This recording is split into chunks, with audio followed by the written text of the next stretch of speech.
ওপরের আকাশ থেকে দেখা যায় নিরিবিলি গ্রাম্য পরিবেশের মধ্যে দাঁড়িয়ে আছে এক নিঃশব্দ প্রাসাদ। ফেনীর প্রতাপপুর গ্রামের এই জমিদার বাড়িটি আজও বহন করে শত বছরের ইতিহাস।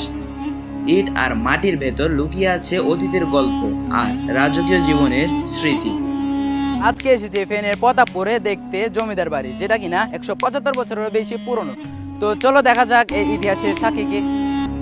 প্রাসাদে প্রবেশের আগে দেখা মিলল একটি পুরনো মন্দিরে। একসময় এখানে নিয়মিত পুজো হতো। প্রতাপপুর জমিদার বাড়ির প্রতিষ্ঠাতা ছিলেন জমিদার রাজা শ্রী দুলাল চন্দ্র সেন। ধারণা করা হয় 18 শতকের শেষের দিকে 19 শতকের শুরুতে এই প্রাসাদটি নির্মিত হয়। সেই সময় এটি ছিল স্থানীয় রাজনীতি, সংস্কৃতি ও অর্থনীতির এক গুরুত্বপূর্ণ কেন্দ্র। ভবনের ভেতরে প্রবেশ করলেই বোঝা যায় এই বাড়ির এক সময় কি বিশালতা ছিল।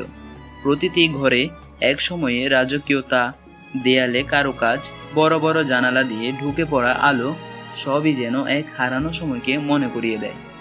ভবনের করিডোর আর বারান্দা ধরে হাঁটতে হাঁটতে কল্পনায় ভেসে আসে সেই সব দিনের চিত্র, যখন এখানে ছিল প্রাণ, কোলাহল আর সম্মান।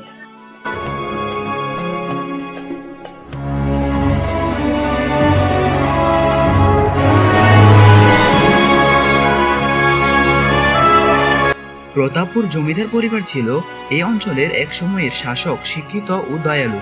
তাদের বাড়ি ছিল সামাজিক ও সাংস্কৃতিক কর্মকাণ্ডের কেন্দ্র, কিন্তু কালের স্রোতে হারিয়ে গেছে সেই গৌরব।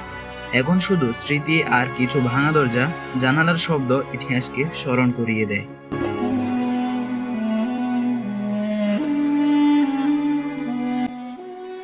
বর্তমানে বাড়িটি সংরক্ষণের অভাবে ধ্বংসের পথে, তবে যথাযথ রক্ষণাবেক্ষণ ও পর্যটন উন্নয়ন ঘটালে এটি হয়ে উঠতে পারে ফেনীর অন্যতম দর্শনীয় ও ঐতিহাসিক স্থান।